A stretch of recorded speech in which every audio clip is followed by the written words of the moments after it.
আজকে আমি নিয়ে চলে এলাম বাঁধাকপির নিরামিষ একটা রেসিপি, যেটা থাকলে কিন্তু ভাত, রুটি, পরোটা সবটার সঙ্গে বেশ ভালোভাবেই খাওয়া চলে। নমস্কার বন্ধুরা, মনীষা রান্নাঘরে সবাইকে স্বাগত। বন্ধুরা দেখুন, এখানে আমি একটা বাঁধাকপির থেকে অর্ধেকটা পরিমাণে বাঁধাকপি নিয়েছি। এবার এটা আমি দু টুকরো করে নিলাম। এখন বাঁধাকপিটা আমি ঝিরি করে কেটে নেব। বাঁধাকপির অনেক রকমের রেসিপি আপনারা খেয়েছেন, তবে এটা একবার হলেও ট্রাই করতে পারেন।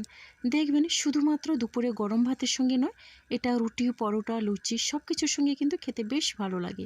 বন্ধুরা এখানে দেখুন, বাঁধাকপি আমি এইভাবে ঝিরি করে কেটে নিচ্ছি।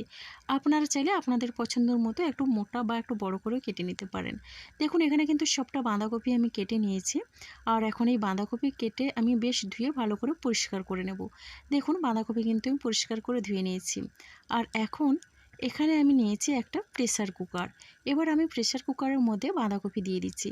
একটু আমি সেদ্ধ করে রান্না করব, তাহলে কিন্তু দারুণ স্বাদ হয়। আর এই সময় কিন্তু বাঁধাকপির মধ্যে একটা ঝাঁঝালো গন্ধ থাকে, সেটা কিন্তু চলে যায় খুব সহজেই। তো কুকারের মধ্যে এখন বাঁধাকপি দিয়ে আমি দিয়ে দেবো আলু। আর আলুগুলো একটু আমি বড় সাইজ করে কেটে নিয়েছি। তো ছোট সাইজের আলুগুলোকে দু টুকরো করে নিয়েছি। তো এইভাবে করে কিন্তু আমি আলুগুলোকে ধুয়ে নিয়েছি। এখন আমি কুকারের মধ্যে দিয়ে দিচ্ছি। বাঁধাকপি আর আলু আমি একসঙ্গে সেদ্ধ করে নেব। এখানে দিয়ে দিচ্ছি স্বাদ অনুসারে লবণ, মানে বাঁধাকপি আলু সেদ্ধর মতো করে আমি লবণ দিয়ে দিচ্ছি। এবার দেখুন বন্ধুরা, লবণটা দিয়ে এখানে অল্প পরিমাণে জল দিয়ে দিলাম। এবার জলটা দিয়ে আমি এখানে সেদ্ধ করে নেব। এবার বাঁধাকপি আলু সেদ্ধ হতে থাক, ততক্ষণে একটা মশলা করে নিই।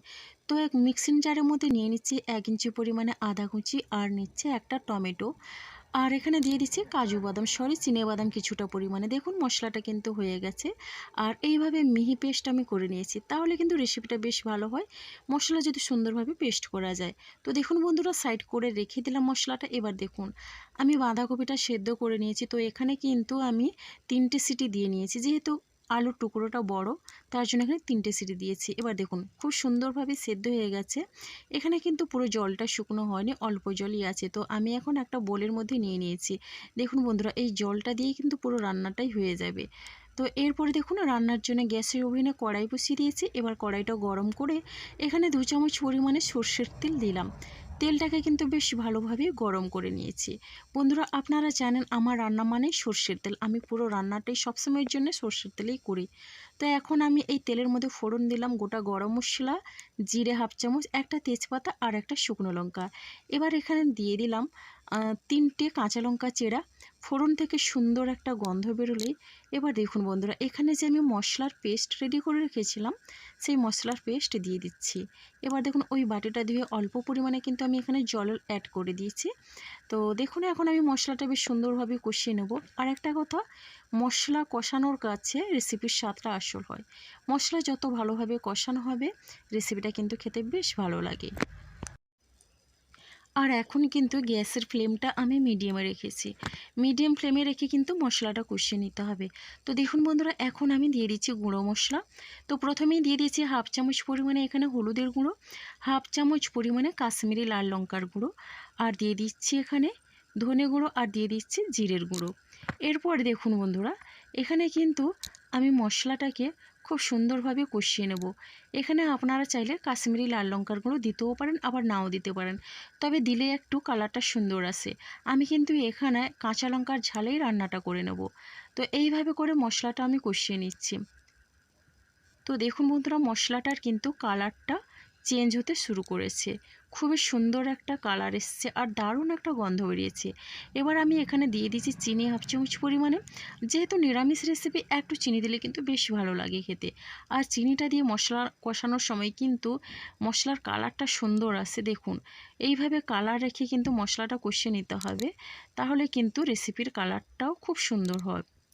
এখানে কিন্তু 1 থেকে 1.5 মিনিটের মতো মিডিয়াম ফ্লেমে রেখে মশলাটা প্রথমে একটু কষিয়ে নিলাম। এরপরে আমি ঢাকনা দিয়ে দিচ্ছি।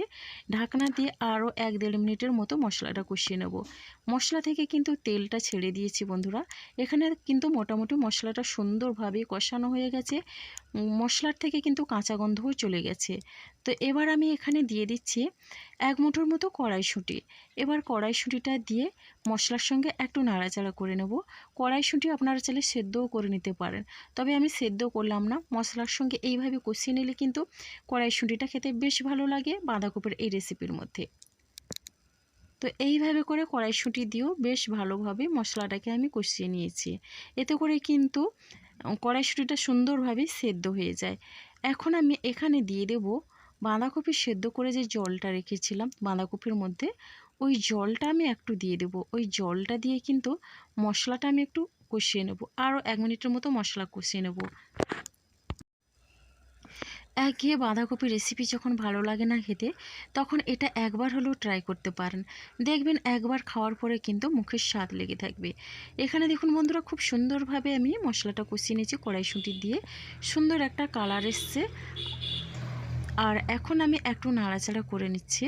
আর দেখুন এইভাবে কিন্তু অল্প তেল মশলা দিয়ে খুব সুন্দরভাবে কিন্তু রান্নাটা হয়ে যায়। এরপরে আমি এখানে সেদ্ধ করে রাখা আলু আর বাঁধাকপিটা দিয়ে দিলাম।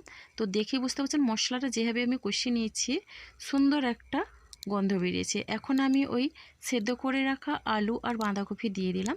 এখন আমি বেশ ভালোভাবে নাড়াচাড়া করে মশলার সঙ্গে মিশিয়ে নেব। রেসিপি ভালো লাগলে লাইক, শেয়ার, কমেন্ট এবং সাবস্ক্রাইব করে আমার পাশে থাকবেন।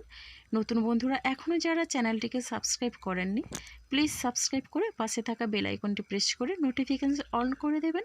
তাহলে কিন্তু সবার আগে আপনারা আমার নোটিফিকেশান পেয়ে যাবেন।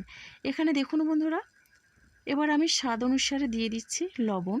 লবণটা দেখে শুনেই দিতে হবে, যেহেতু আমি বাঁধাকপি সেদ্ধ করার সময় লবণটা দিয়েছিলাম। এবার আমি লবণটা দিয়ে আবারও বেশ ভালোভাবে বাঁধাকপির সঙ্গে মিশিয়ে নিচ্ছি। গ্যাসের ফ্লেমটা কিন্তু আমি এই সময় মিডিয়ামে রেখেছি, কোনো রকমের হাই ফ্লেম রাখিনি। আলুটা কিন্তু খুব সুন্দরভাবে সেদ্ধ হয়ে গেছে। তো এই রান্নার জন্য কোনো রকমের জলের ব্যবহার হবে না। তো এখন আমি বেশ ভালোভাবে মিশিয়ে নেওয়ার পরে এরপরে আমি এটা দিয়ে দিচ্ছি ধনেপাতা কুচি। সামান্য পরিমাণে ধনেপাতা কুচি দিয়ে দিলাম। আর ধনেপাতা কুচি দিয়েও আমি মিশিয়ে নিচ্ছি। যারা একেবারে বাঁধাকপি খেতে অপছন্দ করেন, আপনারা একবার হলেও এটা ট্রাই করবেন। দেখবেন একবার খাওয়ার পরে কিন্তু মুখের স্বাদ লেগে থাকবে। তো এখন আমি ঢাকনা দিয়ে 3-4 মিনিটের মতো কিন্তু হাই ফ্লেমে প্রথমে রান্না করে নিয়েছি। এবার ঢাকনাটা খুলে একটু নাড়াচাড়া করে নিচ্ছি। বাঁধাকপি থেকে কিন্তু যে জলটা ছিল সেখানে কিন্তু আরও একটু জল বেরিয়েছে। তো এই রান্নার সময় কিন্তু আমি কোনো রকমের জলের ব্যবহার করিনি। তো বাঁধাকপি থেকে কিন্তু জলটা ছেড়েছে। তো দেখুন এখন বেশ ভালোভাবেই নাড়াচাড়া করে নিচ্ছি। এরপরে আবারও আমি ঢাকনা দিয়ে 2-3 মিনিটের মতো কিন্তু একেবারে লো ফ্লেমে রান্না করে নিয়েছি। এটা রান্না করতে কিন্তু বেশি সময় লাগেনি, যেহেতু বাঁধাকপি আলু আমার আগের থেকে সেদ্ধ করা ছিল। আর এটা বাঁধাকপি আলুর দমও বলতে পারেন, সম্পূর্ণ ইউনিকভাবে। তো দেখুন এখন একটু বেশ ভালোভাবেই নাড়াচাড়া করে আমি মিশিয়ে নিচ্ছি। আর এইভাবে মাখো মাখো বাঁধাকপি রেসিপি কিন্তু দারুণ হয় খেতে। তো এরপরে দেখুন নামানোর আগে আমি এখানে দিয়ে দিচ্ছি ঘি আর দিয়ে দিচ্ছি গরম মশলা গুঁড়ো। তো রেসিপিটা এখন রেডি হয়ে গেছে আমার। তো ঘি গরম মশলা গুঁড়ো দিয়ে জাস্ট একটু মিশিয়ে নেব। আর এই গরম মশলা কিন্তু আমার বাড়িতে বানানো। তো এই ভাজা গরম মশলা বাড়িতে বানানো গরম মশলাটা দিয়ে রান্না করলে কিন্তু ভীষণই টেস্টি হয়। তো দেখুন এখন সুন্দরভাবে মিশিয়ে নিয়েছি। আর পরিবেশনের জন্য কিন্তু একেবারে রেডি। এটা ডিনারে রুটির সঙ্গেও দারুণ লাগে খেতে।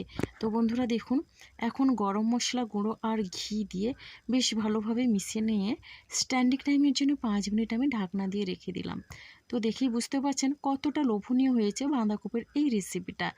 একবার হলেও আপনারা ট্রাই করবেন। আর কেমন লাগলো কমেন্ট করতে ভুলবেন না। আপনাদের একটা মিষ্টি কমেন্ট কিন্তু আমাকে অনেকটা উৎসাহ দেয় নতুন নতুন রেসিপি বানানোর জন্যে। ভীষণ সুন্দর একটা গন্ধ বেরিয়েছে। আর দেখলেন তো বন্ধুরা, খুব সহজে কত অল্প সময়ের মধ্যে বাঁধাকপির এই রেসিপিটা রেডি হয়ে গেল। তো আপনারাও একবার হলেও ট্রাই করবেন আর কমেন্ট করবেন। তো আজকের রেসিপিটা আমার এই পর্যন্ত। আর আগামীকাল আসবো আবারও একটা নতুন রেসিপি নিয়ে। আপনারা সবাই সুস্থ থাকুন, ভালো থাকুন। অসংখ্য ধন্যবাদ আর অনেক অনেক ভালোবাসা রইল।